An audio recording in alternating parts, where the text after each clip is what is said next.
খেদমত করার সুযোগ রয়েছে। যদিও তোমার মা তোমার বাবা কবরে চলে গেলেন, তবু তোমার জন্য খেদমত করার সুযোগ আছে রে। টেনশন তুমি করো না, নারে যুবক আর পেরেশান হও না।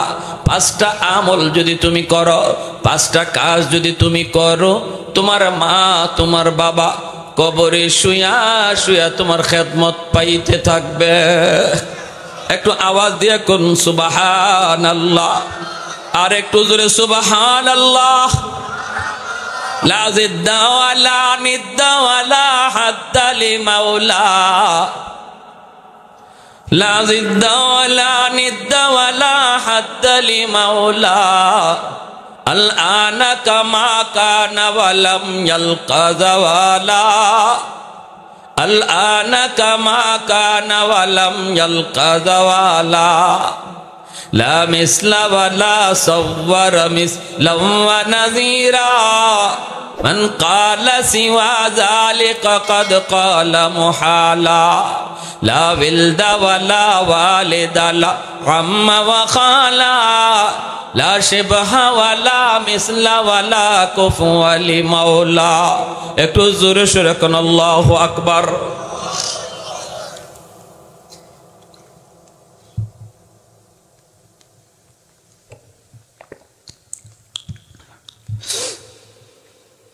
তাহলে আল্লাহর নবী যুবককে একটা ব্যবস্থা দিলেন, কয়টা কাজ করলে? মনোযোগ আমার দিকে কার কার আছে হাত উঠে আল্লাহকে দেখান। এই 5টা আমল 5টা কাজ সবাই শুনতে চাই ইনশাল্লাহ। কয়টা আমল কয়টা কাজ? জোরে বলেন কয়টা কাজ? 5টা কাজ যদি তুমি করো, তোমার মা তোমার বাবা কবরে শুয়ে শুয়ে তোমার খেদমত পাইতে থাকবে রে যুবক। 1 নম্বরে আল্লাহর নবী বলেন আসসালাতু লাহুমা, বেশি বেশি করে বাপ মার জন্য তুমি দোয়া করো। যখনই তুমি বাপ মার কথা ইয়াদ হবে তখনই তুমি দোয়া করো। দোয়া, যেই দোয়াটা আল্লাহ পবিত্র কোরআনের সূরা বনি ইসরাঈলে আল্লাহ নিজে শিখায়া দিয়েছেন। আল্লাহ পাক রব্বুল আলামিন বলে, ইম্মা ইয়াবলুগান্না ইনদাকাল কিবারা আহাদুহুমা আও কিলাহুমা ফালা তাকুল লাহুমা উফ ওয়ালা তানহারহুমা ওয়া কুল লাহুমা কাওলান কারীমা ওয়াখফিদ লাহুমা জানাহাদ দুল্লি মিনার রাহমা ওয়া কুর রাব্বিরহামহুমা কামা রাব্বায়ানি সগীরা। আল্লাহু আকবার। আল্লাহ পাক রব্বুল আলামিন যেই দোয়াটা আল্লাহ নিজে শিখায় দিয়েছেন, আল্লাহ পাক দুনিয়ার সমস্ত সন্তানদেরকে যেন আল্লাহ বলতে চান, এরে দুনিয়ার সন্তানের দল, তোমরা যারা বাপ মার জন্য আমি আল্লাহর কাছে দোয়া করবা, কেমনে দোয়া করবা জানোনি? আমি আল্লাহ নিজেই দোয়া শিখায় দিচ্ছি। ভাইরে, আল্লাহ যদি বাপ মার দোয়া নিজে শিখায় দেয়, দোয়া আমরা চাই কার কাছে? এখন আল্লাহ যদি কয় এমনে চাও, তাহলে বোঝা গেল এই চাওয়াটা কবুল হবে 100%। ঠিক না? ফ্যাক্টরির মালিক চাকুরির বিজ্ঞাপন দিল, অনেকগুলি মানুষ চাকুরির জন্য আবদার করলো। একজন মানুষকে, একজন যুবককে ফ্যাক্টরির মালিক দেখেই তারে বলতেছে, রে যুবক, বাড়ি কোথায়? বাড়ি দোহালি। কই বাড়ি দোহালি? আমিও তো দোহালির সন্তান, আমিও তো চাতকের সন্তান। তুমি তো ঢাকাতে আসছো আমার ফ্যাক্টরিতে চাকরি নেওয়ার জন্য, 1000-2000 দরখাস্ত পড়বে, এর ভিতর থেকে আমি তোমাকে আমার ফ্যাক্টরিতে নিয়ে নিব। কিন্তু নিতে হলে কি করা লাগবে জানোনি? আমার কাছে দরখাস্ত দিবা। কেমনে দিবা আমি তোমারে শিখায় দেই। এমনে এমনে তুমি লিখবা, এমনে এমনে আমার কাছে চাকরি চাইবা। যদি মালিক নিজেই দরখাস্ত শিখায় দেয়, তাহলে বোঝা গেল আর কারো চাকরি হোক না হোক, ওরটা হবে 100%। একটা বাস্তব ঘটনা আমি আপনাদেরকে শোনাই, একটা বাস্তব ঘটনা শোনাই। বিশ্ব মা দিবস পত্রিকার মধ্যে একটা যুবক তার জীবনের কাহিনী লিখছে। যুবক বলতেছে, দুনিয়ার সন্তানের দল, আমার মতো কুলাঙ্গার সন্তান কেউ হইও না। আমি আমার মার গর্ভে একমাত্র সন্তান ছিলাম। আমার জন্মের কিছুদিন পরে আমার আব্বা মারা গেছেন। আমার মাকে অন্যত্র বিয়ে দেওয়ার জন্য। আমার নানা নানি মামা মামি তারা সবাই আসছে মাকে অন্যত্র নিয়ে বিয়ে দেবে, কিন্তু মা কয় না না বাবা, আমি কোথাও বিয়ে বসবো না। আল্লাহ আমাকে একটা মানিক দিয়েছে, আমি আমার মানিকের চেহারা দেখা জীবন যৌবন কাটায় দিব। আমি একবারই বিয়ে বসছি, দ্বিতীয়বার বসবো না। আমি আমার স্বামীর বাড়ি ছেড়ে যাব না, যাব না। ওই যুবক বলতেছে আমাকে মা আদর করে করে চুমু দিয়া দিয়া আমাকে আম্মা বড় করলেন। আমি যখন প্রাইমারি স্কুলে ভর্তি হব, মা মানুষের কাছ থেকে দাঁড় করে করে আমাকে স্কুলের খাতা কলম কিনে দেয়। মানুষের বাড়িতে কাম করে করে মা আমার স্কুলের খাতা কলম কিনে দেয়, বই খাতা কিনে দেয়। আমি যখন একটু বুঝ হলো, ক্লাস 5-এ পড়ি, আমি তাকায় দেখি মার একটা চোখ নাই। বুঝ হওয়া মাত্রই দেখলাম মার একটা চোখ নাই। মাকে আমি জিজ্ঞেস কোনোদিন করি নাই মা গো চোখ কি হলো, কিন্তু দেখতাম আমার মায়ের একটা চোখ নাই। এই জায়গাটা বিশাল গর্ত হয়ে আছে, দেখলে বড় ভয় লাগে। মা আমাকে দেখার জন্য স্কুলে আসতেন। আমার ক্লাসমেট অন্যান্য ছাত্রছাত্রীরা তারা ভয় পাইত। আমাকে বলতো তোর আম্মুকে বলবি যেন স্কুলে না আয়, তারে দেখলে আমাদের ভয় লাগে। আমি বলতাম মা তুমি স্কুলে আইসো না। মা আমাকে জড়ায় ধরে বলতো বাবা রে, যেই সন্তানের জন্য মা সারলাম বাবা সারলাম, আপন সবাইকে সারলাম, শুধু সন্তানের কথা মাথায় নিয়া। ও বাবা তোমাকে যদি সারাদিনে একবার আমি মা না দেখি আমি থাকতে পারি না, অস্থির হয়ে যাই। এজন্য আমি দেখতে যাই। মা হাই স্কুলও আমাকে দেখতে যায়, কলেজে গেলেও সারাদিনে মা বাড়ি থেকে একবার আমাকে দেখতে যায়। এইভাবে মাকে যত নিষেধ করি মা নিষেধ মানে না। আমি ঢাকা ইউনিভার্সিটিতে ভর্তি হয়ে গেলাম। সেখানে আমি পড়ালেখা করতেছি। সুন্দরী একটা মেয়ের সাথে আমার পরিচয় হয়। এই সুন্দরী মেয়ের সাথে পরিচয় হয়। এ ছিল আমার একজন শিক্ষকের মেয়ে। আমার ভার্সিটির লেখাপড়া শেষ হওয়ার পর আমার শিক্ষক আমাকে বলতেছে বাবা একটা ভালো চাকরি দিব, শর্ত হলো আমার মেয়েটাকে বিয়ে করা লাগবে। আমিও মেয়েটারে পছন্দ করতাম, মেয়েটাও আমাকে পছন্দ করত। আমি মাকে এসে বললাম মা, ও মা, মা গো মা, আমি তো একটা মেয়েকে পছন্দ করি, বিয়ে করলে চাকরি পাবো। কিন্তু মা বলতেছে বাবা রে, বাবা ধনীর মেয়ে গরিবের ঘরে আইনো না, ধনীর সন্তান গরিবের ঘরে থাকে না।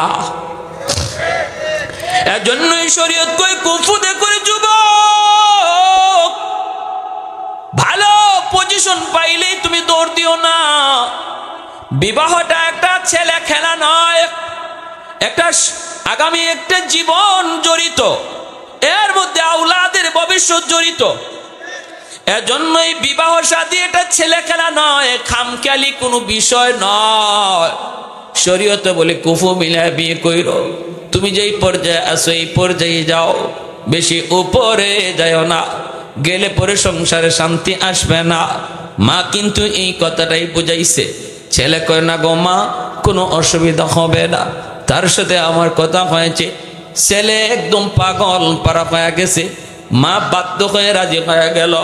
কিন্তু ভাইরে মা যা ভাবছিল তাই হল।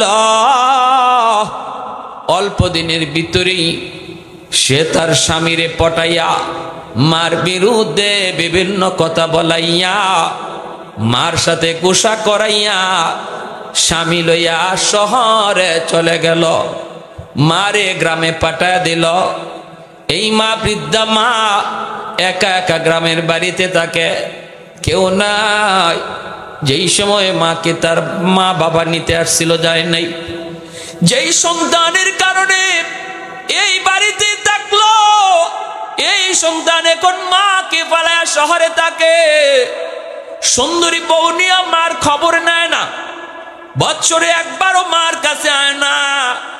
ঈদ যায়, ঈদের চান যায়, মাকে দেখতে বাড়িতে আসে না। কিন্তু সন্তান তো কলিজার টুকরো সন্তান। শহর থেকে কেউ আসলেই মা ওই মানুষটার বাড়িতে গিয়া যা প্রায় দইরা কান্দে। আর কয় তোমরা আমার মানিক রে ঢাকা শহরে দেখছো নি গ, কেমন আছে আমার মানিক? মানুষেরা কইতো তোমার ছেলে ভালো আছে, মস্ত বড় অফিসার, মস্ত বড় অফিসার। এই কথা শুইনা মা চোখের পানি মুছত। একদিন মা নিজেই ঠিকানা লইয়া ঢাকা শহর চলে গেছে। সন্তানের বাসার সামনে যাইয়াই কলিং বেলটা টিপ দিছে। ছেলে দরজাটা কইলা দেখে মা লাঠিতে ভর দিয়া দাঁড়ানো। দেখা মাত্রই ছেলে কলিজা শক্ত হয়ে গেছে গুনাহ করতে করতে। দেখা তার দিল নরম হলো না। ডাক দিয়া কয় মা তোমার একটা চোখ নাই, দেখলে ভয় লাগে, বিশ্রী লাগে। কলেজ জীবনে শান্তি দাও না, স্কুল জীবনে শান্তি দাও না। বউ নিয়ে আমি একটু সুখে থাকবো তাও বুঝি তুমি চাও না। আমার বউ তোমারকে দেখলে ভয় পায়, ভয় পায়। কেন তুমি আইসো, কেন আইসো? এই কথা বলতেই মা দরজার সামনে হাউমাউ করে চোখের পানিটা ধরে আমার কাঁদতে আর কয় বাজার আমি তোমার ঘরে থাকতে আসি নাই রে, আমি সাহায্য নিতে আসি নাই, আমি শুধু আসছি এক নজর আমার সন্তানের চেহারা দেখার জন্য। আমি এসেছি শুধু চেহারাটা দেখার জন্য, থাকতেও আসি নাই, সাহায্য নিতেও আসি নাই। বাবা আমি দোয়া করে গেলাম তোমরা শান্তিতে থাকো। এই বইলা দুঃখিনী মা সন্তানের চেহারাটা শেষমেশ পিছনের দিকে তাকায়া বাড়ির দিকে রওনা দেয়। বাড়িতে চইলা আইসাই মা অসুস্থ হয়ে পড়ে বিছানায় পড়ে গেছে। এই শেষ পড়া পড়লো মা আর বিছানা থেকে উঠে নাই, অসুস্থ হয়ে গেল। আত্মীয় স্বজনের ভিতর থেকে তার একজন এরকম ভাবে তার একজন ভাইয়ের মেয়ে তারে দেখাশোনা করার জন্য আসলো। ওই যুবকের ফুফাতো বোন আসলো ফুফুকে দেখার জন্য। আইসা সে এরকম ভাবে সেবা করতেছে, সেবা শুশ্রূষা দিতেছে। এইভাবে কয়েকদিন যাওয়ার পর চিকিৎসার অভাবে এই দক্ষিণী মা দুনিয়া থেকে বিদায় নিল। বেশ কিছুদিন পর গ্রামের পাশে একটা অনুষ্ঠান, ওই অনুষ্ঠানে যুবককে অতিথি করা হয়েছে, চিফ গেস্ট, প্রধান অতিথি, কারণ সে মস্ত বড় অফিসার। যুবক বলতেছে আমি অনুষ্ঠানে যোগ দিলাম। অনুষ্ঠান শেষ হওয়ার পর মনে মনে ভাবলাম পাশের গ্রামটাই তো আমার নিজের গ্রাম, একটু মারে দেখে যাই। মারে আইসি যখন দেখে যাই, বাড়িতে আসছে, আইসেই দেখে দরজা বন্ধ। ডাক দিছে মা কয়া, কেউ দরজা খুলে না। আবার ডাক দে, কেউ দরজা খুলে না। আবার ডাক দে, মা কয়া দরজা খুলছে। একজন মহিলা অপরিচিত, কে গো তুমি? কয় আমি তোমার ফুফাতো বোন। তুমি এখানে? মা কোথায়?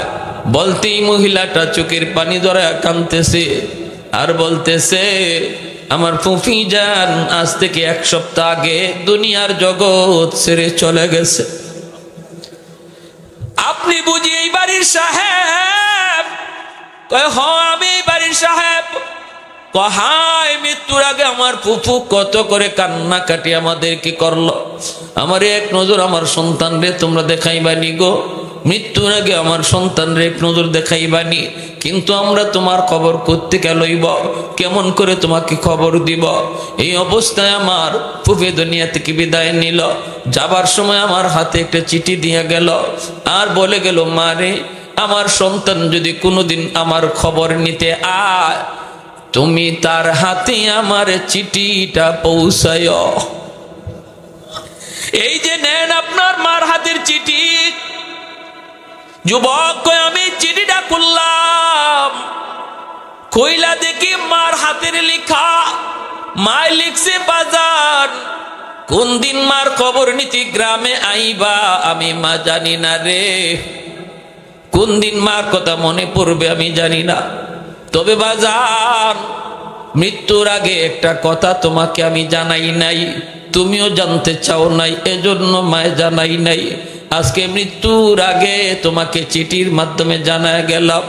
মার একটা চোখ ছিল না বিদায় তুমি ভয় পাইতা, চোখটা গর্ত হয়েছিল, এজন্য বাসায় উঠতে দিলা না, বইতে দিলা না। কিন্তু একদিনও মারে তুমি জিগাও নাই, মা গো চোখটা কই গেল, চোখটা তোমার কি হইল, কোথায় গেল, একদিনও বলো নাই। আজকে চিঠির মাধ্যমে মা জানা গেলাম তোমার 8 বছর বয়সে তোমার একটা টাইফয়েড জ্বর হয়েছিল। এই জ্বরের কারণে তোমার একটা চোখ নষ্ট হয়ে গেছিল। ডাক্তার আমারে বলছে যদি এই নষ্ট চোখটা উঠাইয়া এখানে আর একটা চোখ বসানো না হয় তাহলে তোমার দুটো চোখ নষ্ট হয়ে যাবে। ওই দিন আমি ডাক্তারকে বলেছিলাম, ডাক্তার আমি মার দুটা চোখ লইয়া যাও, তবু আমার সন্তানের চোখ বাঁচাও। আমি মার চোখ না, এই চোখটাই তোমাকে দান করেছি মা, মার চোখটাই তোমার চোখে লাগানো। এই কথা শোনার পর চিৎকার দিয়ে যুবক মাটিতে পড়ে গেছে। এই যুবক তার জীবনের কাহিনী লিখছে, আমার মতো এত বড় হতভাগা সন্তান কেউ হয় না। আমি এখন পাগলের মতো রাস্তায় রাস্তায় ঘুরি, আমার কিছু নাই, একে একে আমার সব ধ্বংস হয়ে গেছে। এজন্য বাপ মার কলিজায় যদি কেউ ব্যথা দেয় আর কোন সন্তানের উপর কষ্ট লইয়া যদি মা কবরে যায়, বাবা কবরে যায়, এই সন্তানের দুনিয়াতে কোনোদিন আলোর মুখ দেখবে না, সফলতার মুখ সন্তান কোনোদিন দেখবে না, লেখাপড়ায় বরকত হবে না, হায়াতের ভিতরে বরকত পাবে না, রিজিকের মধ্যে বরকত পাবে না।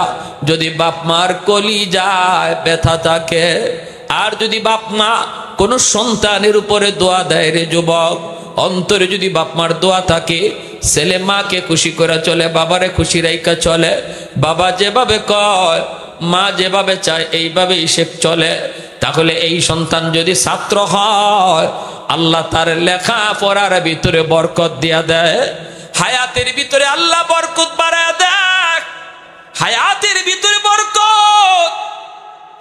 দুনিয়ার পাওয়ার হাউস, দুনিয়ার পাওয়ার হাউস থেকে যদি লাইন অকে করা হয় তাহলেই এই লাইটে বাতি জ্বলে, ফ্যান ঘুরে, ঘরের ভিতরে বাতি লাগাইলাম, ফ্যানও লাগাইলাম, বাতি যদি জ্বালাইতে হয়, ফ্যান যদি ঘুরাইতে হয়, কারেন্টের পাওয়ার হাউস থেকে লাইন অকে করা লাগবে।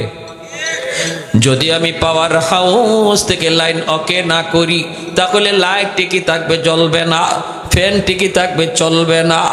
আমার আপনার জীবনেও এমন কিছু বাতি লাগানো আছে, ফ্যান লাগানো আছে। এই বাতি যদি তোমার জ্বালাইতে হয়, এই ফ্যান যদি জীবনের ফ্যান যদি ঘোরাইতে হয়, বাপ মা হলো তোমার জীবনের পাওয়ার হাউস। ওই বাপ মার সাথে লাইন যদি ওকে করো, আল্লাহ পাক জীবনের বাতি আল্লাহ জ্বালায় দেবে।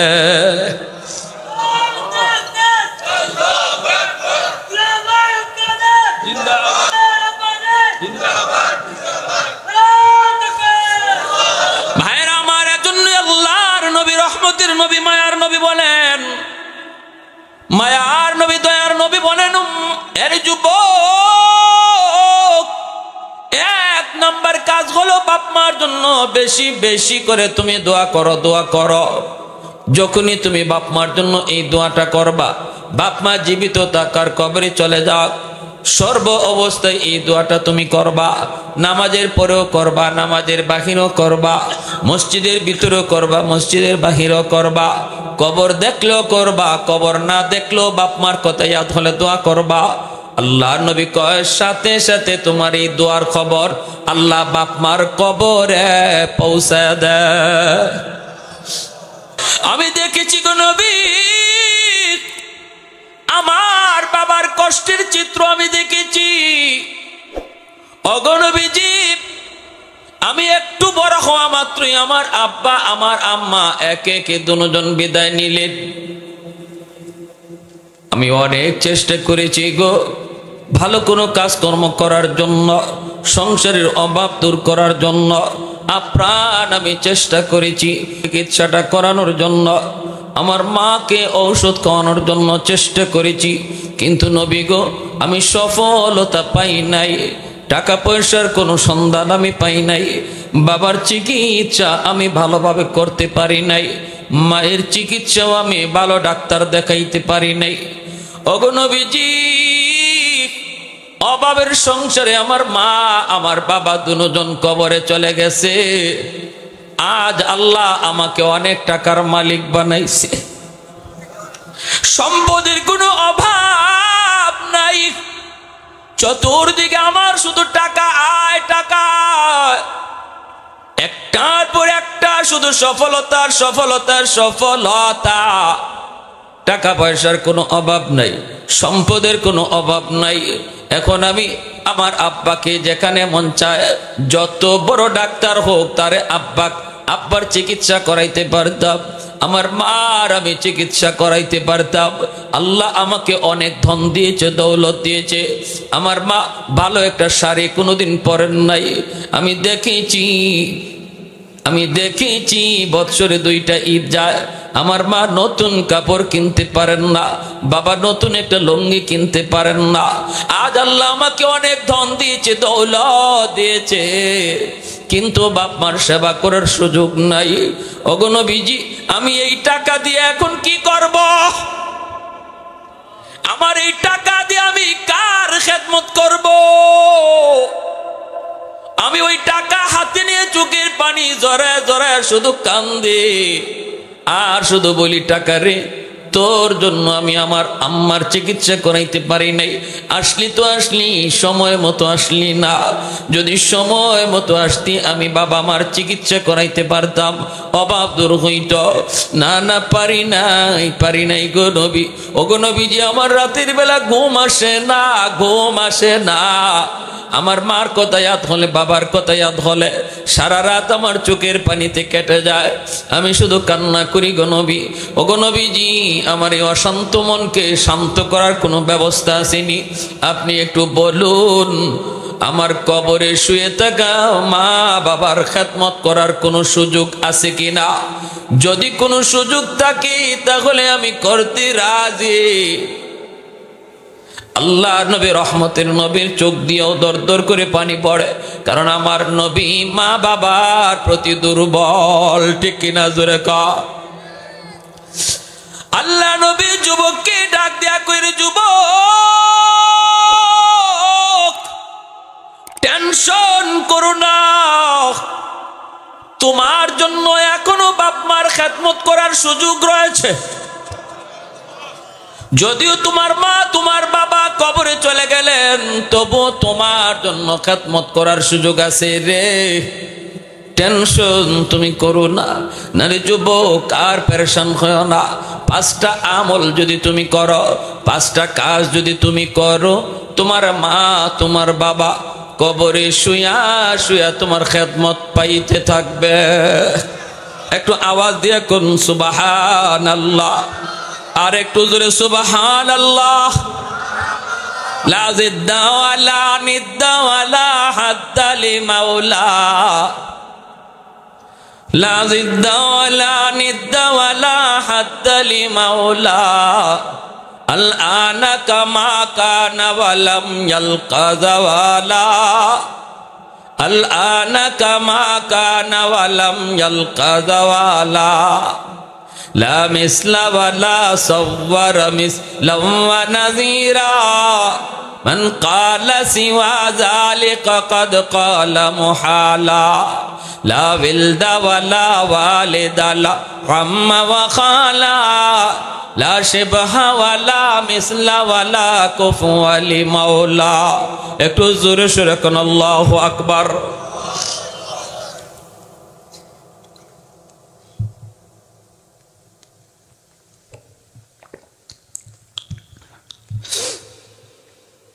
তাহলে আল্লাহর নবী যুবককে একটা ব্যবস্থা দিলেন। কয়টা কাজ করলে? মনোযোগ আমার দিকে কার কার আছে হাত উঠে আল্লাহকে দেখান। এই 5টা আমল, 5টা কাজ সবাই শুনতে চাই ইনশাল্লাহ। কয়টা আমল, কয়টা কাজ? জোরে বলেন, কয়টা কাজ? 5টা কাজ যদি তুমি করো, তোমার মা তোমার বাবা কবরে শুয়ে শুয়ে তোমার খেদমত পাইতে থাকবে রে যুবক। এক নম্বরে আল্লাহর নবী বলেন আসসালাতু লাকুমা, বেশি বেশি করে বাপ মার জন্য তুমি দোয়া করো। যখনই তুমি বাপ মার কথা ইয়াদ হবে তখনই তুমি দোয়া করো। দোয়া, যেই দোয়াটা আল্লাহ পবিত্র কোরআনের সূরা বনি ইসরাঈলে আল্লাহ নিজে শিখায়া দিয়েছেন। আল্লাহ পাক রব্বুল আলামিন বলে ইম্মা ইয়াবলুগান্না ইনদাকাল কিবারা আহাদুহুমা আও কিলাহুমা ফালা তাকুল লাহুমা উফ ওয়ালা তানহারহুমা ওয়া কুল লাহুমা কাওলান কারীমা ওয়াখফিদ লাহুমা জানাহাদ দুল্লি মিনার রাহমা ওয়া কুর রাব্বিরহামহুমা কামা রাব্বায়ানি সগীরা। আল্লাহু আকবার। আল্লাহ পাক রব্বুল আলামিন যেই দোয়াটা আল্লাহ নিজে শিখায় দিয়েছেন, আল্লাহ পাক দুনিয়ার সমস্ত সন্তানদেরকে যেন আল্লাহ বলতে চান, এরে দুনিয়ার সন্তানের দল, তোমরা যারা বাপ মার জন্য আমি আল্লাহর কাছে দোয়া করবা, কেমনে দোয়া করবা জানোনি? আমি আল্লাহ নিজেই দোয়া শিখায় দিচ্ছি। ভাইরে, আল্লাহ যদি বাপ মার দোয়া নিজে শিখায় দেয়, দোয়া আমরা চাই কার কাছে? এখন আল্লাহ যদি কয় এমনে চাও, তাহলে বোঝা গেল এই চাওয়াটা কবুল হবে 100%, ঠিক না? ফ্যাক্টরির মালিক চাকুরির বিজ্ঞাপন দিল, অনেকগুলি মানুষ চাকুরির জন্য আবদার করলো। একজন মানুষকে, একজন যুবককে ফ্যাক্টরির মালিক দেখেই তারে বলতেছে, রে যুবক, বাড়ি কোথায়? বাড়ি দোহালি। কই বাড়ি দোহালি? আমিও তো দোহালির সন্তান, আমিও তো চাতুকির সন্তান। তুমি তো ঢাকাতে আসছো আমার ফ্যাক্টরিতে চাকরি নেওয়ার জন্য, 1000-2000 দরখাস্ত পড়বে, এর ভিতর থেকে আমি তোমাকে আমার ফ্যাক্টরিতে নিয়ে নিব। কিন্তু নিতে হলে কি করা লাগবে জানোনি? আমার কাছে দরখাস্ত দিবা। কেমনে দিবা আমি তোমারে শিখায় দেই। এমনে এমনে তুমি লিখবা, এমনে এমনে আমার কাছে চাকরি চাইবা। যদি মালিক নিজেই দরখাস্ত শিখায় দেয়, তাহলে বোঝা গেল আর কারো চাকরি হোক না হোক, ওরটা হবে 100%। আল্লাহ পাক রব্বুল আলামিন কয়, দুনিয়ার বান্দা বান্দির দল, যারা বাপ মার জন্য আমি আল্লাহর কাছে দোয়া চাও, কেমনে করে দোয়া চাইবা জানোনি?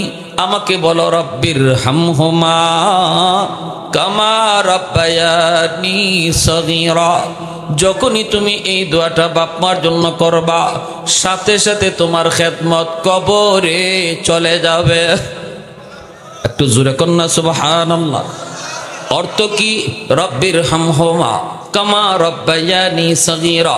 আল্লাহ, আমার আব্বা আম্মার উপর তুমি রহম করো, আমার আব্বা আম্মারে তুমি মায়া করো, আমার আব্বা আম্মারে তুমি মায়া করো। কেমন করে? যেমন করে শিশুকালে আমার মা আমাকে আদর করছে, আমাকে মায়া করছে, শিশুকালে আমার বাপ মা যেইভাবে আদর আর মায়া আমাকে করছে গো মালিক, এইভাবে কবরে আমার বাপ মারে মায়া করো। রব্বুল আলামিন কয়, রে বান্দা, শিশুকালে তোমার মা তোমার বাবা কি পরিমাণ মায়া তোমারে করলো, তুমি দেখো নাই? দেখছি আমি আল্লাহ। আমি আল্লাহ দেখেছি কত রাত তোমার মা তোমার মাতার পাশে দাঁড়ায় দাঁড়ায় পাহারা দিছে রে। অসুস্থ হইছো, মার মাতার পাশে দাঁড়ায় দাঁড়ায় সারা রাত জাগনা ছিল। কত মা এমনও কইছে, মালিক আমার সন্তানের অসুস্থতা আমারে দিয়া দাও, আমার সন্তানরে তুমি সুস্থ করে দাও। কত বাবা এমনও দোয়া করে, আল্লাহ আমার হায়াতটা আমার সন্তানরে দিয়া দিলাম, তবু আমার সন্তানরে তুমি হায়াত বাড়ায় দাও। কত দোয়া, কত মায়া, কত মায়া। মা ঘুমায়, দুধের বাচ্চাটা আমার পাশেই ঘুমন্ত। এই দুধের বাচ্চাটার উপরে কখন মার বডি পরে যায়, কখন হাত পরে বাচ্চার কষ্ট হয়, এই ভয়ে সারাটা রাত মা ঘুমায় ঠিক, কিন্তু সর্বদা সজাগ থাকে, সজাগ। চোখ লাগে কিন্তু অন্তর খোলা থাকে।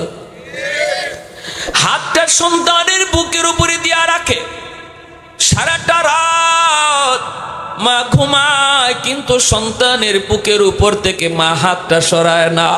সুবহানাল্লাহ কোন। আল্লাহ পাক রব্বুল আলামিন করে বান্দা এই দৃশ্যগুলি আমি আল্লাহ দেখছি, আমি আল্লাহ সবগুলি দৃশ্য দেখছি। তুমি যখন তোমার বাপ মার জন্য আমি আল্লাহর কাছে দোয়া চাইবা, শিশুকালের কথাটা আমি আল্লাহরে ইয়াদ করে দিও, আমাকে ইয়াদ করে দিও মালিক। যেই রকম মায়া মহব্বত আমার মা আমাকে শিশুকালে করছে, ওই রকম মায়া তুমি কবরে কইর, কবরে কইর। বাইরে কি পরিমাণ মায়া করছে। আজ থেকে অনেক আগের একটা ঘটনা, বাস্তব ঘটনা। রিক্সা চালায় চালায় ছেলেটারে লেখাপড়া করাইছে, একমাত্র ছেলে। এই ছেলে ঢাকায় লেখাপড়া করতে আসছে, আইসেই ঢাকার রং বেরং দেখকেই মাতাল হয়ে গেছে। মার কথা ভুলে গেছে, বাবার কথা ভুলে গেছে। সুন্দরী মেয়ের সাথে সম্পর্ক হইছে, শিল্পপতির মাইয়া, বিয়া করছে। মেয়ের বাবাই ফ্ল্যাট দিয়া দিছে ঢাকা গুলশান উন্নত জায়গায়, ফ্ল্যাটে তাকে বউরে নিয়া। মার কাছে যায় না, বাবার কাছে যায় না। রিক্সাওয়ালা বাবার পরিচয় স্ত্রীর কাছে দেয় না। নাউজুবিল্লাহ জোরে কর। আহা ভাইরা আমার, জুম্মার নামাজ পড়ে গুলশান আজাদ মসজিদ, যেই মসজিদে এখনো যাত্রাবাড়ির হযরত মাওলানা মাহমুদুল হাসান দামাত বারকাতুহুম, তিনি তখন থেকে এখন পর্যন্ত জুম্মার নামাজ পড়ান। এত বড় বুজুর্গ, এত বড় আল্লাহর ওলি, তিনি জুম্মার নামাজ পড়ান। রমজান মাস চলছে। ভাইরা বন্ধুরা, একদিন এই যুবক অফিসের মধ্যে, সে মস্ত বড় অফিসার, মস্ত বড় অফিসার, অফিসের হেড স্যার। এইদিকে মা, এইদিকে বাবা, সন্তান সন্তান করে করে একদম পাগলের মতো। মা তো মা, সন্তান মা বলতে পারে, কিন্তু মা কোনোদিন সন্তান বলতে পারে না। সন্তান বাবা বলতে পারে, কিন্তু বাবা কোনোদিন সন্তান বলতে পারে না। যদিও সন্তান বড় হয়, কিন্তু বাপ মার কাছে সন্তান কোনোদিন বড় হয় না। ভাইরা আমার, তার মা একদিন তার বাবারে জোর করে ঢাকাতে পাঠাইল, ঠিকানা মানুষের কাছ থেকে লইয়া। মায় কয়, স্বামী গো, আমি আর মনে হয় বেশি দিন বাঁচব না, আমার সন্তানটার এক নজর তুমি দেইখা আসো। মানুষে কয় ভালো আছে, কিন্তু তুমি একটু যে দেইখা আসো নিজের চোখে। স্বামীটারে পাঠাই দিছে মহিলা। এইবার তিনি বৃদ্ধ বাবা, রিক্সাওয়ালা বাবা, ছেলের ঠিকানা লইয়া অফিসের গেইটের পাশে এসে দাঁড়ালো। দারোয়ান আটকায় দেয়। কে গো, তুমি কোথায় যেতে চাও? কয় অমুকের কাছে যেতে চাই। তিনি কোথায় থাকে?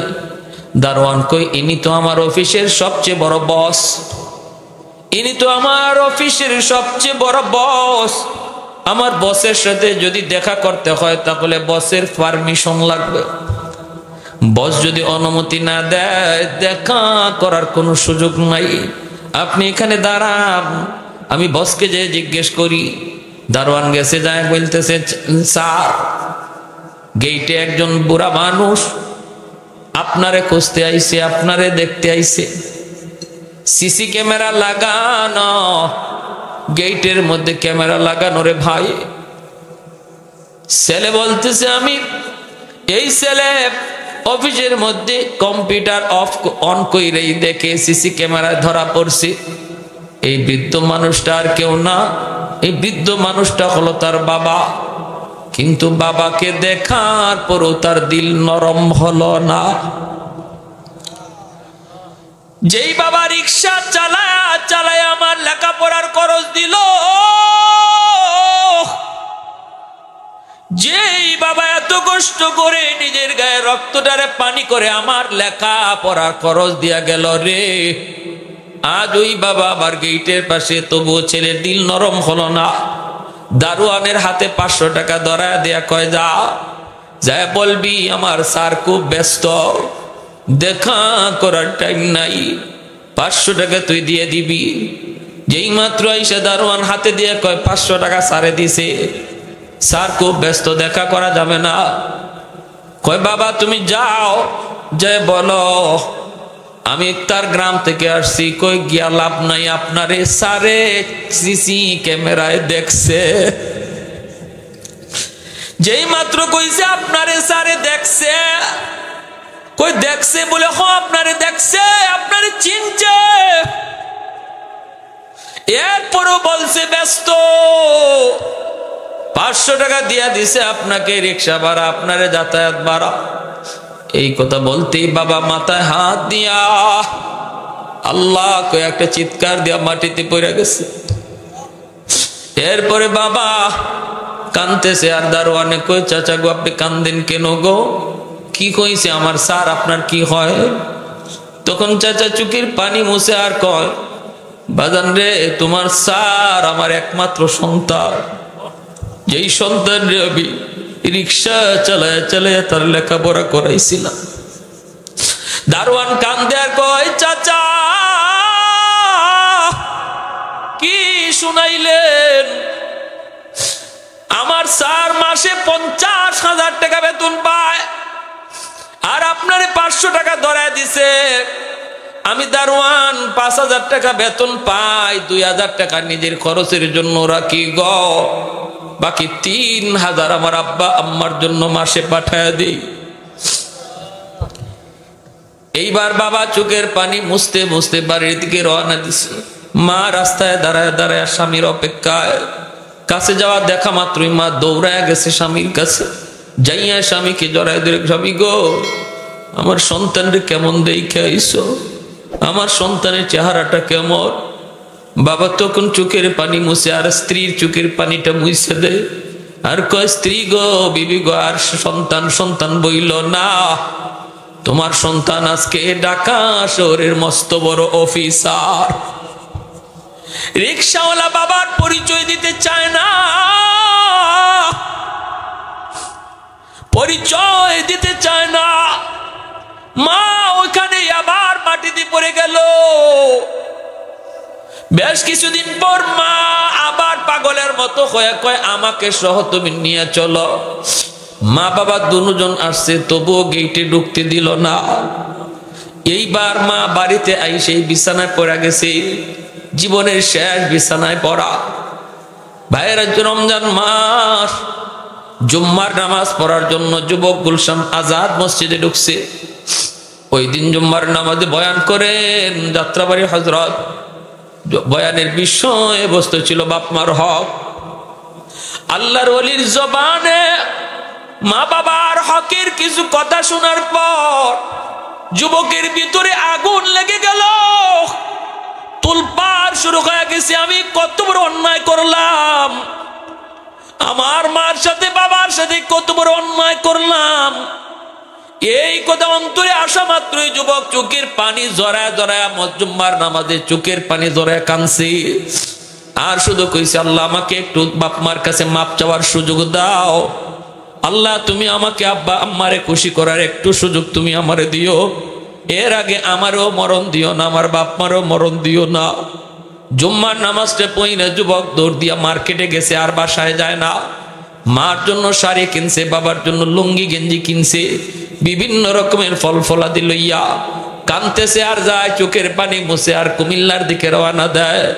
তখনকার সময়ে কুমিল্লা শহরে যাইতে 2টা ফেরি পার হওয়া লাগতো। এই দুটা ফেরি পাড়ি দিয়া যাইতে যাইতে অনেক দেরি হয়ে গেল।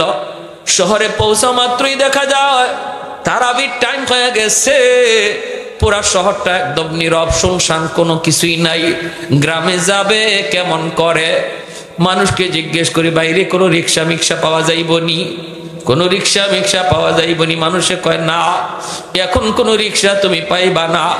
সারাদিন তারা টিপ মারছে, এখন তারাবি পইরা ঘুমাবে, পাইবা না পাইবা না। যুবক চোখের পানি মুছে আর কয়, আমার তো গ্রামে যাওয়া লাগবে, যাব কেমন করে? এমনি হঠাৎ করে একজন বৃদ্ধ মানুষ কয়, বাবা যদি তুমি রিক্সা চাও, একজন মানুষ হয়তো যাইতে পারে। একজন বুড়া মানুষ এই শহরে এখনো রিক্সা চালায়, আজ 40 বছর যাবত সে রিক্সা চালায়। চালাইতে চালাইতে একদম গোজা হয়ে গেছে। আমি দেখি রাতের বেলাও সে মাঝে মাঝে টিপ নেয়, কারণ গ্রামের বাড়িতে তার স্ত্রী বিছানায় পড়া, প্রতিদিন ঔষধ নিয়ে যাইতে হয় স্ত্রীর জন্য। এজন্য বুড়া মানুষটা বাঁকা হয়ে গেছে, তবু রিক্সা চালায়। আমার মনে হয় তুমি যদি তার কাছে যাও, মনে হয় সে তোমাকে নিয়ে যাবে, তার টাকার বড় প্রয়োজন। যুবক কয় আমি গেলে কোথায় পাবো? ওই যে দেখো ওই দিকে যাও। সে কোনো মেসে থাকে না, একটা দোকানের বারান্দায় বসে বসে রিক্সাটারে সামনে রাইখা দোকানদার দোকানের বারান্দায় রাত কাটায় দেয়। কনকনে শীতের মধ্যে কাঁপে, থাকার কোনো রুম নেই না, পয়সা নাই, দোকানের বারান্দায় বসে বসে সে রাত কাটায়। সামনের দিকে আগায় যাও, যুবক যাইতেছে যাইতেছে, হঠাৎ করে তাকায় দেখে একটা রিক্সা দাঁড়ানো, আর ওই রিক্সাটার পাশে একটা দোকানের বারান্দায় একটা বুড়া মানুষ মাফলার দিয়ে মুখটা পেঁচাইয়া এই কনকনে শীতের মধ্যে বসে বসে এইভাবে কাঁপতেছে কাঁপতেছে, বইসা রইছে। গিয়া ওই ডাক দিছে, চাচা অমুক গ্রামে যাইবেননি। যেই মাত্র এই আওয়াজটা দিছে, সাথে সাথে বাবা সন্তানের কণ্ঠ চিনে ফেলেছে। হাজারো কণ্ঠের ভিতরে সন্তানের কণ্ঠ বাপ মা চিনতে পারে। যুবক, সন্তানের আওয়াজ মা হাজারো সন্তানের ভিতরে চিনতে পারে, শুনতে পারে, বুঝতে পারে। যে মাত্র কইছে অমুক গ্রামে যাইবেননি, সাথে সাথে বাবা চিনে ফেলেছে। কণ্ঠটা তো আমার সন্তানের কণ্ঠের মতো লাগে, তবুও মুখটা উপরে তোলে না, মাফলার দিয়ে মুখটা এইভাবেই বাঁধা। যাইবেননি চাচা অমুক গ্রামে?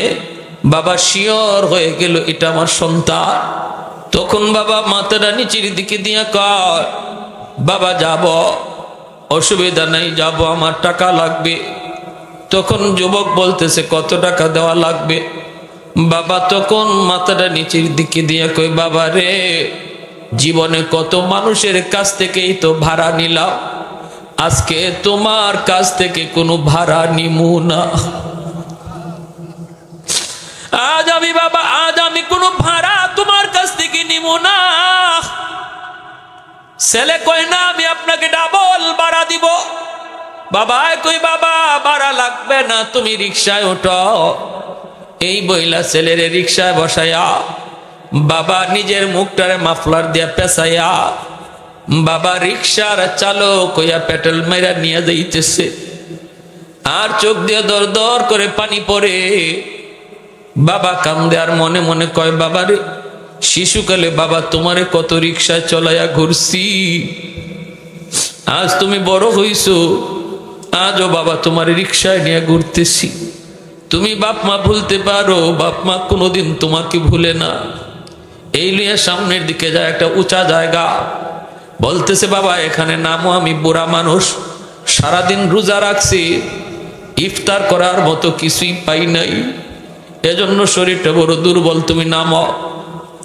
ছেলে কয় আমার তাড়াতাড়ি দরকার, তাড়াতাড়ি চলো। একটু আওয়াজটা উঁচু হয়ে গেছে, এমনি বাবা রিক্সা থেকে নাই মা ডাক দেয়া কয়, কেন যাইবা, কি জন্য যাইবা?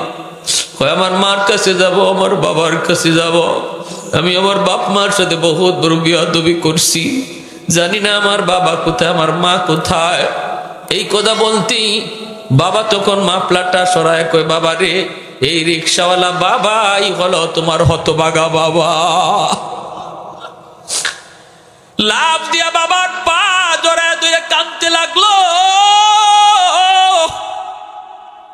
ছেলে যখনই, সন্তান যখনই বাপ মার কাছে মাপ চায়, সাথে সাথে বাপ মার দিল নরম হয়ে যায়।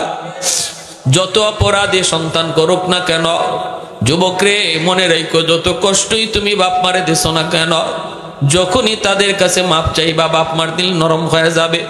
আল্লাহ নবী কয়, যখনই বাপ মারে খুশি করব সন্তান, আর বাপ মা সন্তানের উপর দিল থেকে খুশি হয়ে যাবে। তার কোনো কথা, তার কোনো আচরণে দিল থেকে যখনই বাপ মা খুশি হয়ে যায়, আল্লাহ কয় বন্ধু তুমি জানায় দাও, রাদার রাব্বি ফি রাদাল ওয়ালিদাইন, আমি আল্লাহ সাথে সাথে তার উপর রাজি হইয়া যায়। আল্লাহ নবী এক হাদিস শরীফের ভিতরে বলেন, মান আসবাহ মুতিয়ান লিল্লাহি ফি ওয়ালিদাইহি আসবাহা লাহু বাবান মাফতুহান মিনাল জান্নাহ। সন্তান যদি রাতের বেলা বাপ মারে খুশি রাইকা ঘুমায়, এই রাতে যদি সন্তানের মৃত্যু হয়, নবী বলেন সকাল বেলা তার জন্য জান্নাতের 2টা দরজা আল্লাহ খুলে দেয়। আর যদি কোনো সন্তান রাতের বেলা বাপ মার কলিজায় ব্যথা দিয়া ঘুমায়, ভালো করে জানে তার মার কলিজায় ব্যথা, বাবার কলিজায় ব্যথা, এমন কথা কইছে বাবা কষ্ট পাইছে, এমন কথা কইছে মা কষ্ট পাইছে, এরপরও মার কাছে মাপ চাইল না, বাবার কাছে মাপ চাইল না, রাতের বেলা ঘুমায় গেছে বউ বাচ্চা নিয়া। ও ভাইরে মনে রাখবা, তুমি ঘুমাইতে পারতেছো কিন্তু মা ঘুমাইতে পারতেছে না, বাবার কিন্তু চোখে ঘুম আসতেছে না। সর্বদা যখনই এই কথাটা ইয়াদ হয়, তখনই চোখের পানিতে বালিশ ভিজে যায়। আর সন্তানের উপরে কষ্ট পায়া যেই বাপ মার চোখ থেকে চোখের পানির ফোঁটা পড়বে, এই ফোঁটা আল্লাহর জমিন বরদাস্ত করে না। প্রতিটা চোখের পানির ফোঁটা আল্লাহর আদালতের ফাইলে জমা হয়। বহু সন্তানের বিরুদ্ধে বাপ মার মামলা থাকবে আল্লাহর আদালতে। আল্লাহর আদালতে বাপ মার মামলা সবচেয়ে জটিল মামলা। এই মামলা যদি কোনো সন্তানের উপরে থাকে, আল্লাহর কাছে মাপ পাওয়ার কোনো ব্যবস্থা নাই। হাসরের মাঠে বাবাও মাপ দিবে না, মাও মাপ দিবে না। নবী কয়, তুমি যদি এই রাতে মৃত্যুবরণ করো, যেই রাতে মারে কষ্ট দিছ, বাবারে কষ্ট দিছ, মা কষ্টের কারণে ঘুমাইতেছে না, তুমি ঘুমাইতেছ, সকাল হওয়া মাত্রই তোমার জন্য আল্লাহ জাহান্নামের 2টা দরজা খুলে দেয়। নাউজুবিল্লাহ। মা যদি নারাজ থাকে, বাবা যদি নারাজ থাকে, নামাজ পড়াও আল্লাহরে রাজি করানো যায় না, রোজা রাইখাও আল্লাহকে রাজি করানো যায় না, প্রতিবার হজ কইরাও আল্লাহকে রাজি করানো যায় না যদি বাপ মা রাজি না থাকে। আল্লাহ নবী রহমতের নবী কয়, সালাসাতুন দাওয়াতুম মুস্তাজাবাতুন লা শাক্কা ফি, দাওয়াতুল মাজলুম ওয়া দাওয়াতুল মুসাফির ওয়া দাওয়াতুল ওয়ালিদ আলা ওয়ালাদিহি। 3 ব্যক্তির দোয়া, বদদোয়া আল্লাহর কাছে সরাসরি কবুল হয়ে যায়। এর ভিতরে একদল হলো বাপ মা। বাপ মার দোয়া, বদদোয়া সন্তানের জন্য সরাসরি কবুল। যদি বাবা তোমার জন্য আল্লাহর কাছে দোয়া করে, মা যদি তোমার জন্য দোয়া করে, যুবক হাত উঠানো লাগবে না। হাত উঠানোর নাম দোয়া না। দোয়ার সম্পর্ক হলো দিলের সাথে। দোয়ার সম্পর্ক হলো দিলের সাথে।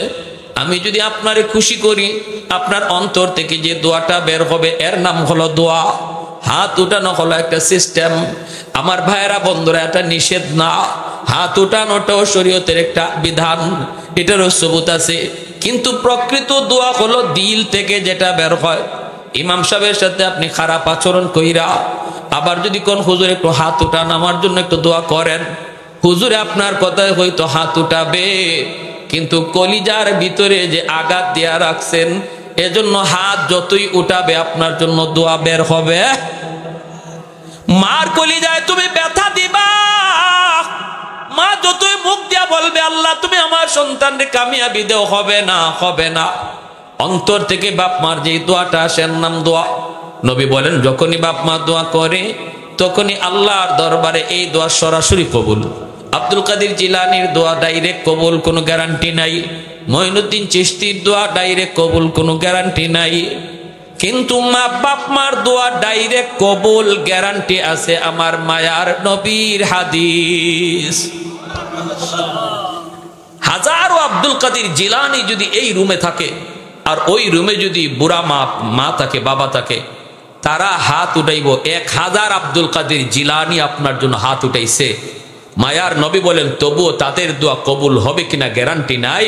ওই ভাঙ্গা করে বাবা যদি হাত উঠায়, মা যদি হাত উঠায়, এটা আল্লাহর কাছে ডাইরেক্ট কবুল। যেরকম সুবহানাল্লাহ। তাহলে কারে কষ্ট দিতেছ, কারে ব্যথা দিতেছ?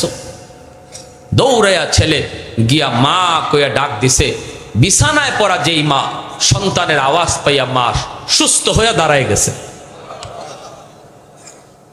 মার পা ধরে মাপ চাইছে, আমার ভাইয়েরা, এজন্য আল্লাহ নবী যুবককে বলতেছেন, যুবক, 1 নম্বর কাম হলো দোয়া করা, 2 নম্বর ওয়াল ইস্তিগফারু লাহুমা, তাদের জন্য বেশি বেশি করে দান সদকা করো। যখনই সুযোগ পাইবা আল্লাহর ঘর মসজিদে, নবীর ঘর মাদ্রাসা সুযোগ পাইবা, তখনই বাপমার নামে দান করবা। আর যখনই দান করবা সাথে সাথে তোমার খেদমত বাপমার কবরে আল্লাহ পৌঁছাইয়া দিবে। জোরে কন্যা সুবহানাল্লাহ। 3 নম্বর ইনফাযু আহদিহিমা মিন বাদিহিমা, বাপ মার কোনো ওয়াদা থাকলে তুমি ওয়াদা পূরণ করো। বাবা মার কোনো ওয়াদা ছিল, ওয়াদা পূরণ করে যেতে পারে নাই, যখনই তুমি বাপ মার ওয়াদা পূরণ করবা সাথে সাথে বাপ মার কবরে আল্লাহ খেদমত পৌঁছায় দিবে। বাবা যদি কারো হক নষ্ট করে থাকে, হকটা তুমি ফিরায় দাও, বাবার কবরে খেদমত পৌঁছে যাবে। 4 নম্বরে নবী বলেন, সিলাতুর রাহমিল্লাতি লা তুসালু ইল্লা বিহিমা, মা বাবার যারা আত্মীয় স্বজন ওদের সাথে সম্পর্ক রাখো। মা দুনিয়ায় নাই, কিন্তু মার আত্মীয় স্বজন আছে, মার রক্তের মানুষগুলি আছে, খালা আছে, নানি আছে, খালা তো ভাই বোন আছে, মামা আছে, মামা তো ভাই বোন, তারা আছে রে যুবক, এরা হলো তোমার মায়ের রক্তের মানুষ। মায়ার নবী বলেন, যখনই মায়ের রক্তের মানুষগুলার খবর তুমি নিবা, ওদের সুখে দুঃখে পাশে থাকবা, সাথে সাথে তোমার মার কবরে আল্লাহ খেদমত পৌঁছায় দেবে। বাবা দুনিয়ায় নাই, বাবা রক্তের মানুষগুলি আছে, চাচা আছে, চাচা তো ভাই বোন আছে, ফুফু আছে, ফুফা তো ভাই বোন আছে, ওদের খোঁজ খবর যখনই তুমি নিবা, যখনই তাদেরকে কিছু সাহায্য সহযোগিতা করবা, নবী বলেন যেন তোমার বাবার খেদমত তুমি কবরে করলা, তুমি যেন বাবারে দান করলা। 5 নম্বরে নবী বলেন, ইকরামু সাদিকিহিমা মিন বাদিহিমা, মা বাবার যারা বন্ধু বান্ধব ওদেরকে পাইলে বাপ মার মতো তুমি শ্রদ্ধা কইর। বাবা যাদের সাথে চলতো তাদেরকে দেখলে বাবার মতো শ্রদ্ধা কইর। বাবা যাদের সাথে চলতো তাদেরকে পাইলে বাবার মতো শ্রদ্ধা কইর, সালাম দিও, 1 কাপ চা খাওয়াইও, একটা পান খাওয়াইও, পারলে তুমি ঈদের সময় একটা লুঙ্গি কিনে দাও। আর এই কথা বলো, চাচা কতকাল আব্বার সাথে আপনি চলছেন, আজ আব্বা নাই, আপনিও বাড়িতে আসেন না, এই বইলা যখনই এই বাবার বন্ধুর খেদমত তুমি করবা, নবী কয় সাথে সাথে বাবার কবরে আল্লাহ খেদমত পৌঁছায় দিবে। মা দুনিয়ায় নাই, মার বান্ধবী আছে, মার সমবয়সীর মহিলা আছে, ওদেরকে দেখলে মার মতো শ্রদ্ধা কইরো। বাবার বয়সের মানুষ দেখলে বাবার মতো শ্রদ্ধা করো, মার বয়সের মানুষ দেখলে মার মতো শ্রদ্ধা করো। যখনই মার মতো মার বান্ধবীদেরকে তুমি শ্রদ্ধা করবা, সেবা করবা, তুমি একটু মায়া করবা, আল্লাহর নবী কয় সাথে সাথে মার কবরে আল্লাহ খেদমত পৌঁছায় দিবে। মার বান্ধবীর একটা শাড়ি কিনে দিছো, মায়ার নবীর হাদিসের ভাষায়, না যেন তুমি তোমার মারেই শাড়ি পরাইছো। সুবহানাল্লাহ, জোরে কম। এই এত বড় গুরুত্বপূর্ণ একটা ওয়াজ আমার নবী করছেন একজন শ্রোতাকে সামনে রাইখা। কয়জন শ্রোতা নবীর সামনে? বনু তামিম গোত্রের একজন যুবক, যে যুবক কান্না করতে করতে নবীর কাছে আসছিল শুধু এই আমলটা নেওয়ার জন্য। নবী গো, আমার আব্বা আম্মা কবরে, তাদের খেদমত করার কি সুযোগ আছে? নবী বলেন আছে। কইয়া নবী এই 5টা এমন এক ওয়াজ নবী করছেন এক যুবককে সামনে রেখে। আজ এই ওয়াজের শ্রোতা তাম পৃথিবী জুড়ে কোটি কোটি মানুষ। যখন সুবহানাল্লাহ। তাহলে 2 নম্বরে ছিল বাপমার জন্য তুমি যখনই সুযোগ পাও তখনই তুমি দান সদকা করো, যখনই করবা তখনই সাথে সাথে তোমার খেদমত কবরে পৌঁছানো হবে। অনেকের বাপমা আজকে দুনিয়ায় আছেন, অনেকের দুনিয়ায় নাই। আজ বাবা আছে, কাল থাকবে না, মা আজ আছে, কাল থাকবে না। আমাদের জন্য এই 5টা কাজ করণীয়, করব না ইনশাআল্লাহ। আর যখনই সুযোগ আসবে কিছু সদকা করার করব। এই তো মসজিদ আল্লাহর ঘর, আল্লাহর ঘর। আমি যদি আল্লাহর ঘরের দিকে তাকাই, আল্লাহ আমার ঘরের দিকে তাকাবে। আমি যদি আমার আব্বা আম্মার নামে মসজিদে দান করি, আল্লাহ পাক সাথে সাথে আমার খেদমত, এই দানের খবর আমার বাপমার কবরে আল্লাহ পৌঁছায় দিবে। আর নবী বলেন ঈদের দিনের মতো আনন্দ বয়ে যাবে। যেরকম সুবহানাল্লাহ। আমি একজন মুসাফির মানুষ, বহুদূর থেকে আসছি, নতুন আপনাদের এলাকায়। কেউ উঠবেন না, যদি কেউ উঠেন তাহলে বোঝা গেল মসজিদের সাথে আপনার মহব্বত নাই এবং বাপ মার প্রতি দরদ নাই। আমি বলবো না সবাই দান করেন, বলবো যে বসা আছেন দোয়া করেন, যার তৌফিক আছে সে যেন দান করতে পারে। একজন ভাই হিম্মত করে বলেন, হুজুর আমি ইনশাল্লাহ আমি মসজিদ আল্লাহর ঘরে 5,000 টাকা দেওয়ার ওয়াদা করলাম, একবারে না দুইবারে দিব, দুইবারে না তিনবারে দিব, 5,000 না 10,000 তৌফিকও যদি থাকে, একজন ভাই হিম্মত করে সবার